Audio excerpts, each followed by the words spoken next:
வணக்கம். தினமலர்.com மாலை 4 மணி செய்திகள். முக்கிய நிகழ்வுகள். தனியார் பள்ளிகளுக்கான கட்டணம் ஆகஸ்ட் இறுதிக்குள் வெளியீடு. பள்ளிகளுடன் கலந்தாய்வு துவக்கம். தலைவர்கள் டெலிபோன் பேச்சு ஒட்டு கேட்பு விவகாரம். ராஜ்யசபாவில் எதிர்க்கட்சிகள் ஆவேசம். டெல்லியில் 3 நாள் பாரதிய ஜனதா செயற்குழு கூட்டம். மோடிக்கு முக்கிய பதவி கிடைக்கும் என்று எதிர்பார்ப்பு. விரிவான செய்திகள். அடுத்த 3 ஆண்டுகளுக்கான சுயநிதி பள்ளிகளின் புதிய கல்விக் கட்டணம் ஆகஸ்ட் மாத இறுதிக்குள் நிர்ணயம் செய்யப்படும் என்று கல்விக் கட்டண நிர்ணயக் குழு தலைவர் தெரிவித்துள்ளார். தமிழகத்தில் உள்ள தனியார் சுயநிதி பள்ளிகளுக்கு கட்டண நிர்ணயக் குழு அறிவித்த கல்விக் கட்டணம் வரும் மே மாதம் காலாவதியாகிறது. அடுத்து வரும் 3 ஆண்டுகளுக்கான கல்விக் கட்டணத்தை நிர்ணயிப்பதற்காக தனியார் பள்ளிகளிடமிருந்து வரவு செலவுகள் கணக்கு மற்றும் கருத்துக்களையும் கேட்பதற்கான கலந்தாய்வு சென்னை டிபிஐ வளாகத்தில் உள்ள சுயநிதி பள்ளிகள் கட்டண நிர்ணயக் குழு அலுவலகத்தில் வெள்ளியன்று துவங்கியது. இதுவரை கட்டணம் நிர்ணயிக்கப்படாத 446 துவக்கப்பள்ளி, 464 மேல்நிலைப் பள்ளி என மொத்தம் 910 பள்ளிகளிடமிருந்து அடுத்த 3 வார காலத்திற்குள் கருத்துகள் கேட்கப்படுகிறது. கடந்த முறை கட்டணம் நிர்ணயிக்கப்பட்டு வரும் மே மாதத்தில் கட்டண நிர்ணயம் காலாவதியாகும் 11,626 பள்ளிகளிடமும் கருத்துகள் கேட்கப்பட்டு மொத்தமுள்ள 12,536 சுயநிதி பள்ளிகளின் கல்விக் கட்டணம் தீர்மானிக்கப்படும். இதன் விவரம் வரும் ஆகஸ்ட் மாத இறுதிக்குள் ஆன்லைனில் வெளியிடப்படும் என சுயநிதி பள்ளிகளின் கட்டண நிர்ணயக் குழு தலைவர் நீதிபதி சிங்காரவேலு தெரிவித்தார். 2009 ஆக்டினுடைய சகல ஷரத்துகளும் பயன்படுத்தப்படும். உயர்நீதிமன்ற கொள்கைகள் பயன்படுத்தப்படும்.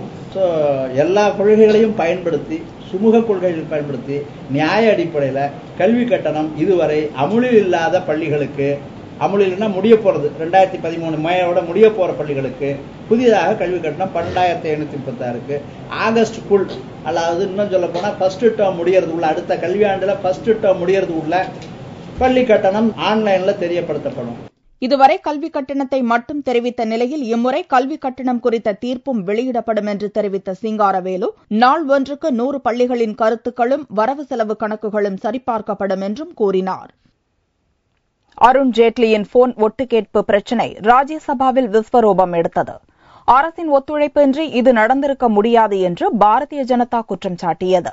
ராஜ்யசபா எதிர்க்கட்சித் தலைவர் அருண் ஜேட்லியின் போன் ஒட்டு கேட்கப்பட்ட புகார் தொடர்பாக டெல்லியில் போலீஸ் கான்ஸ்டபிள் அரவிந்த் குமார் மற்றும் 3 தனியார் உளவு ஏஜென்சி ஊழியர்கள் சமீபத்தில் கைது செய்யப்பட்டனர். இப்பிரச்சினையை ராஜ்யசபாவில் 2 தினங்களுக்கு முன் எழுப்பிய எதிர்க்கட்சி உறுப்பினர்கள் உள்துறை அமைச்சர் சுஷில்குமார் ஷிண்டே விளக்கமளிக்க வேண்டும் என சபையை முடக்கினர். இந்த விவகாரம் தொடர்பாக ராஜ்யசபாவில் வெள்ளியன்று ஷிண்டே விளக்க அறிக்கை வாசித்தார். போன் ஒட்டு கேட்கப்பட்ட விவகாரம் அல்ல என்றும், ஜேட்லியின் மொபைல் போன் அழைப்பு விவரங்களை அனுமதியின்றி பெற முயற்சித்தது தொடர்பான புகார்தான் என்றும், அது தொடர்பாக 3 பேர் கைது செய்யப்பட்டுள்ளதாகவும் ஷிண்டே விளக்கமளித்தார். ஜேட்லியின் மொபைல் போன் அழைப்பு விவரங்கள் யாருக்கும் கொடுக்கப்படவில்லை என்றும் ஷிண்டே தனது அறிக்கையில் கூறியிருந்தார். The Delhi police have informed us that they came to know that some persons had sought call data records of Sri Arun Jaitley after the nodal officer of the Airtel asked ACP Operations Delhi Police to reconfirm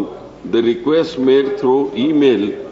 Since no such request had been made, the confirmation was not given, and as such the call data records were not disclosed. ஆனால் ஷிண்டேயின் விளக்கத்தை ஏற்க மறுத்த வெங்கையா நாயுடு, யாருடைய உத்தரவின் பேரில் போலீஸ்காரரும் detective ஏஜென்சிக்காரர்களும் ஜேட்லியை வேவு பார்த்தனர் என்று கேள்வி எழுப்பினார். அரசின் ஒத்துழைப்பு இல்லாமல் ஜேட்லியின் மொபைல் போன் அழைப்பு விவரங்களை அவர்கள் பெற்றிருக்க முடியாது என்றும், எதையோ மூடி மறைக்க அரசு முயற்சிப்பதாகவும் வெங்கையா நாயுடு குற்றம் சாட்டினார். அவருக்கு ஆதரவாக பேசிய ஐக்கிய ஜனதா தளம் எம்பி சிவானந்த் திவாரி, போன் ஒட்டு கேட்பு விவகாரத்தில் உரிய விசாரணை நடத்தி உண்மைகளை வெளிப்படுத்த வேண்டும் என்று வலியுறுத்தினார். இப்பிரச்சினையில் பேசிய அதிமுக எம்பி மைத்ரேயன், யார் யார் போன்கள் ஒட்டு கேட்கப்பட்டுள்ளன என்பது குறித்த தகவல்களை வெளியிட வலியுறுத்தினார். இதனிடையே மார்க்சிஸ்ட் எம்பி சீதாராம் யெச்சூரி தனது போனும் ஒட்டு கேட்கப்படுவதாக அரசு மீது பகிரங்கமாக குற்றம் சாட்டினார். இந்த விவகாரத்தில் அரசு எந்த தவறையும் செய்யவில்லை என்பதை நிரூபிக்க வேண்டும் எனவும், பிரதமர் விளக்கமளிக்க வேண்டும் எனவும் பல்வேறு கட்சியின் எம்பிக்கள் கோஷமிட்டதால் ராஜ்யசபாவில் கூச்சல் குழப்பம் காணப்பட்டது.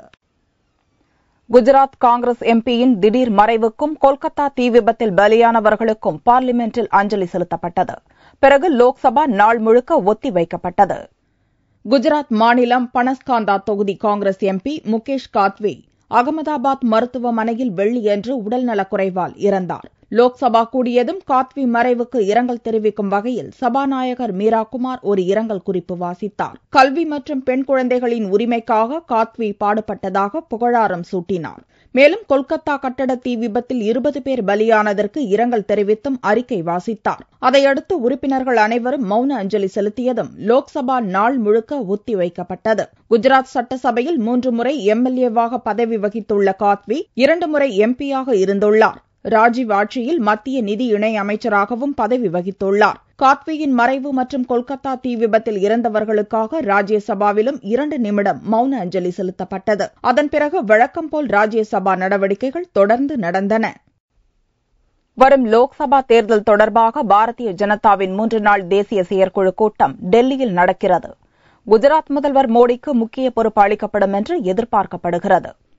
பாரதிய ஜனதா கட்சியின் தேசிய செயற்குழு கூட்டம் டெல்லியில் தொடர்ச்சியாக 3 நாட்கள் நடக்கிறது. இக்கூட்டத்தில் அடுத்த ஆண்டு நடக்கவுள்ள லோக்சபா தேர்தலுக்கான வியூகங்கள், கூட்டணியை விஸ்தரிப்பது போன்ற முக்கிய விஷயங்கள் அலசி ஆராயப்பட்டு முடிவுகள் அறிவிக்கப்படுகிறது. அடுத்தடுத்து நடக்கவுள்ள டெல்லி, கர்நாடகா, மத்திய பிரதேசம், பீகார், ராஜஸ்தான், சத்தீஸ்கர் மாநில சட்டசபை தேர்தல்கள் குறித்தும் இக்கூட்டத்தில் விவாதிக்கப்படுகிறது. நாட்டின் பாதுகாப்பு, ஊழல், பயங்கரவாதம் போன்ற பிரச்சினைகளை பார்லிமெண்ட் பட்ஜெட் கூட்டத்தொடரில் எழுப்புவது குறித்தும் आलोचिकப்படுகிறது. 3 दिनों की महत्वपूर्ण बैठक दिल्ली में 1 मार्च से शुरू होने जा रही है. देश के आर्थिक, राजनीतिक, सामाजिक हालात और चुनौतियां, साथ ही कांग्रेस के नेतृत्व में चल रही केंद्र सरकार के भ्रष्टाचार, घोटाले, आंतरिक सुरक्षा, राष्ट्रीय सुरक्षा, नक्सलवाद, आतंकवाद जैसे ज्वलंत मुद्दों पर राष्ट्रीय कार्य समिति और राष्ट्रीय परिषद चर्चा करेगी. லோக்சபா மற்றும் மாநில சட்டசபை தேர்தல்களுக்கான வியூகத்தை வகுக்கும் பொறுப்பு குஜராத் முதல்வர் நரேந்திர மோடிக்கு தரப்படலாம் என்றும் கட்சி வட்டாரங்கள் கூறுகின்றன. குஜராத்தில் 4வது முறையாக முதல்வர் பதவியை மோடி பிடித்த பிறகு அவரை பிரதமர் வேட்பாளராக அறிவிக்க வேண்டும் என்று யஷ்வந்த் சின்ஹா உள்ளிட்ட தலைவர்களே வலியுறுத்தி வரும் வேளையில் பாரதிய ஜனதாவின் தேசிய செயற்குழு முக்கியத்துவம் வாய்ந்ததாக கருதப்படுகிறது. பறக்கும் படை கண்காணிப்புடன் +2 அரசு பொதுத் தேர்வு வெள்ளியன்று துவங்கியது. தமிழகம், புதுச்சேரியில் 8,04,534 பேர் தேர்வு எழுதினர். பள்ளி படிப்பை படிக்கும் மாணவ மாணவியர்களின் எதிர்கால வாழ்க்கையை நிர்ணயிக்கும் முக்கிய தேர்வான +2 அரசு பொதுத் தேர்வு வெள்ளியன்று துவங்கியது. தமிழகம் மற்றும் புதுச்சேரியில் 8,04,534 பேர் இத்தேர்வை எழுதினர். இதில் 4,30,746 மாணவியரும் 3,73,788 மாணவர்களும் வெள்ளியன்று தமிழ் முதல் தாள் தேர்வை எழுதினர். பள்ளி மாணவர்களை தவிர 48,788 பேர் தனித் தேர்வர்களும் இத்தேர்வை எழுதினர். கடந்த ஆண்டை விட 43,559 பேர் இந்த ஆண்டு கூடுதலாக +2 பொதுத் தேர்வை எழுதினர். தமிழகம் முழுவதும் 2020 தேர்வு மையங்களும், சென்னையில் 140 தேர்வு மையங்களிலும் தேர்வு நடந்தது.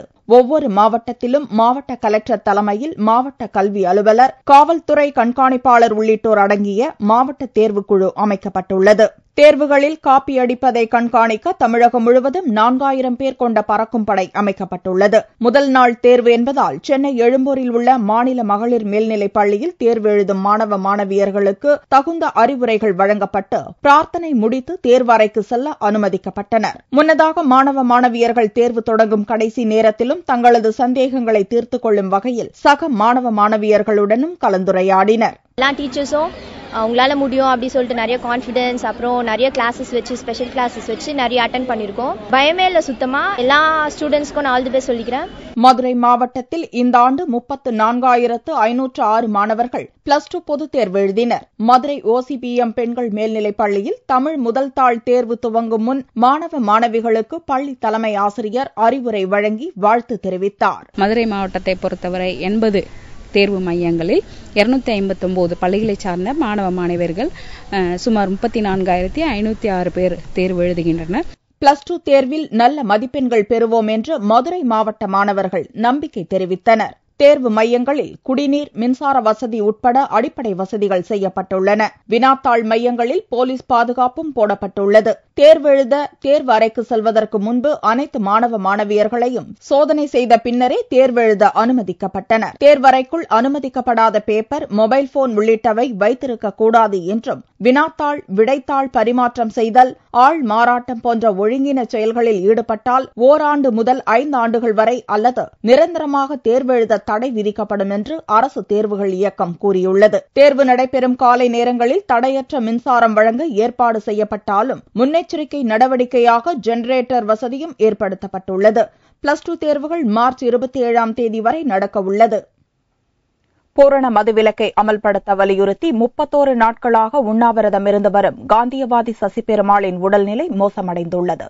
பூரண மதுவிலக்கை அமல்படுத்த வலியுறுத்தி சேலத்தைச் சேர்ந்த காந்தியவாதி சசிபெருமாள் கடந்த ஜனவரி 30ஆம் தேதி மெரினா கடற்கரை காந்தி சிலை அருகே உண்ணாவிரதத்தை துவக்கினார். அவரை கைது செய்த போலீசார் நீதிமன்றத்தில் ஆஜர்படுத்தி சிறையில் அடைத்தனர். அங்கும் அவர் உண்ணாவிரதத்தை தொடர்ந்ததால் உடல்நலம் பாதிக்கப்பட்டு கடந்த 19ஆம் தேதி ராயப்பேட்டை அரசு மருத்துவமனையில் அனுமதிக்கப்பட்டார். தன் நிலையில் மனம் தளராத சசிபெருமாள் மீண்டும் கடந்த 23ஆம் தேதி காந்தி சிலை அருகே உண்ணாவிரதம் தொடர்ந்தபோது மயக்கமடைந்தார். அரசு மருத்துவமனையில் அனுமதித்த போது சிகிச்சைக்கு ஒத்துழைக்காத சசிபெருமாள் அங்கிருந்து வெளியேறி கடந்த 25ஆம் தேதியிலிருந்து மயிலை ஜெபமணி இல்லத்தில் 31வது நாளாக உண்ணாவிரதத்தை தொடர்கிறார். கடந்த 30 நாட்களாக சாகும் வரை உண்ணாவிரதம் இருக்க போறேன். தமிழ்நாடா இல்ல டாஸ்மார்க் நாடான்னு தெரியல இந்த நாடு. அதனால பாதிக்கப்படுறது அடித்தட்டில் இருக்கக்கூடிய மக்கள் தான். அடித்தட்டு மக்களுடைய வாழ்வாதாரங்கள்லாம் இந்த டாஸ்மார்க் கடையினால, மதுவினால ரொம்ப பாதிக்கப்பட்டிருக்கு. அது முழுமையா தமிழகத்திலிருந்து விரட்டி அடிக்கிற வரைக்கும் உண்ணாவிரதம் இருக்க போறோம்னு சொல்லி ஒரு பெரியவர் காந்திய வழியில் சத்தியாகிரக அடிப்படையில் போராட்டம் நடத்திட்டு இருக்கிறாரு. இந்த போராட்டத்திலூட எங்களுடைய ஆதரவை தெரிவிக்கிறதுக்காகவும் இதை மற்ற மக்கள்கிட்ட கொண்டு போய் சேர்த்து எல்லா மக்களுடைய ஆதரவையும் திரட்டி தமிழகத்திலிருந்து இந்த மது ஒழிப்பை கொண்டு வரணும் அப்படிங்கிறதுக்காக நாங்களும் வந்திருக்கோம். எங்களுடைய ஆதரவை தெரிவிச்சுக்கிறோம். சசிபெருமாளின் உடல்நிலை மிகவும் மோசமடைந்து வருவதால் உடனடியாக உண்ணாவிரதத்தை கைவிட வேண்டும் என்று மருத்துவர்கள் வலியுறுத்தியுள்ளனர். திமுக பொருளாளர் ஸ்டாலின் தனது 60வது பிறந்த நாளை கட்சி தொண்டர்களுடன் கேக் வெட்டி கொண்டாடினார்.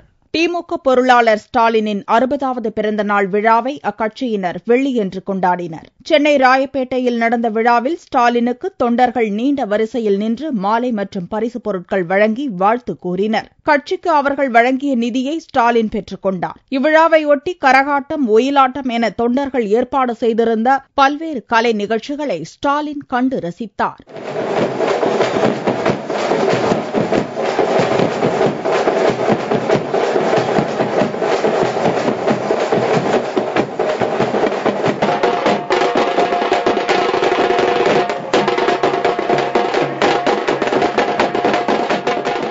பிறந்தநாள் விழாவை முன்னிட்டு பல்வேறு நலத்திட்ட உதவிகளுக்கும் கட்சியினர் ஏற்பாடு செய்திருந்தனர். முன்னதாக தனது மணி விழாவை முன்னிட்டு குடும்பத்தினர் மற்றும் உறவினர்கள் முன்னிலையில் நடந்த நிகழ்ச்சியில் மனைவி துர்காவுக்கு ஸ்டாலின் மங்கள நாள் அணிவித்தார். அதைத் தொடர்ந்து திமுக தலைவர் கருணாநிதி, பொதுச் செயலாளர் அன்பழகன் ஆகியோரிடம் ஆசி பெற்றனர். அதைத் தொடர்ந்து குடும்பத்தின் இளைய உறுப்பினர்கள் ஸ்டாலின், துர்கா தம்பதியிடம் ஆசி பெற்றனர்.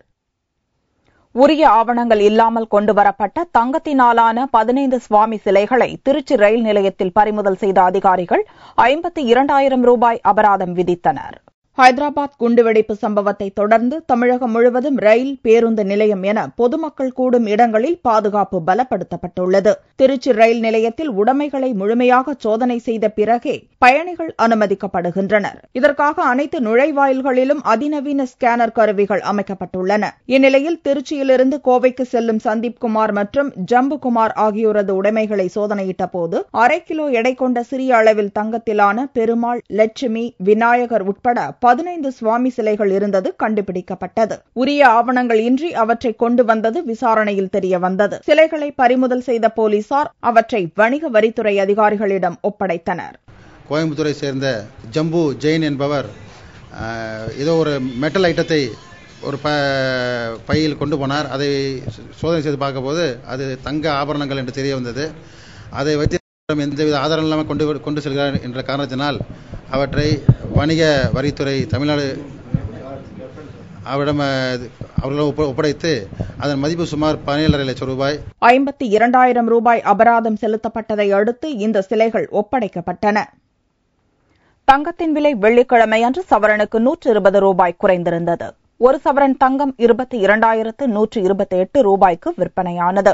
1 கிராம் ஆபரண தங்கம் 2,766 ரூபாயாக இருந்தது. வெள்ளி கிராமுக்கு 70 காசுகள் குறைந்து 57 ரூபாய் 60 காசுகளுக்கு விற்கப்பட்டது. பார்வெள்ளியின் விலை 53,860 ரூபாயாக இருந்தது. தேனி மாவட்டம் கூடலூர் வனப்பகுதியில் மர்மமான முறையில் பெண் யானை இறந்து கிடந்தது. கூடலூர் வனப்பகுதிக்குட்பட்ட ஊமையன்தொழு, வண்ணாத்திப்பாறை, சந்தனக்காடு பகுதியில் யானை, சிறுத்தை, கரடி உட்பட பல்வேறு வனவிலங்குகள் உள்ளன. வழக்கம் போல் வனத்துறையினர் சந்தனக்காடு பகுதியில் ரோந்து பணியில் ஈடுபட்டனர். வனப்பகுதிக்குள் துர்நாற்றம் வீசுவதை அறிந்த வனத்துறையினர் அங்கு சென்று பார்த்தபோது பெண் யானை ஒன்று இறந்து கிடந்தது. இதுகுறித்து மாவட்ட வன அலுவலருக்கு தகவல் தரப்பட்டது. கால்நடை பராமரிப்புத்துறை உதவி இயக்குநர் ஜெகன் முத்தையா தலைமையில் மருத்துவ குழுவினர் பிரேத பரிசோதனை செய்தனர். சோதனைக்கூட ஆய்வுக்கு பின்னரே யானை எப்படி இறந்தது என்பது தெரியவரும் என்று மருத்துவ குழு தெரிவித்தது. இறந்த யானை பெண் யானை என்று தெரிய வருகிறது. அவருடைய வயது 40 to 45 வயசுக்குள்ளதாக இருக்கும். இப்போ நாங்கள் பிணப்பரிசோதனை செய்த பின் அது ஈரல், மண்ணீரல் கொஞ்சம் வயிறுடைய கண்டென்ஸ் எடுத்து ஃபாரன்சிக் சயின்ஸ் லேப்க்கு அனுப்பி அதோட இறந்த காரணம் பின்னர் அறியப்படும். அது தெரிவிக்கப்படும். இதனிடையே யானை உடலின் மீதமுள்ள பகுதிகள் மற்ற விலங்குகளுக்கு உணவாகும்படி அங்கேயே வனத்துறை மற்றும் மருத்துவ குழுவினர் விட்டுச் சென்றனர். மீண்டும் செய்திகள் இந்திய நேரப்படி இரவு 8 மணிக்கு. வணக்கம்.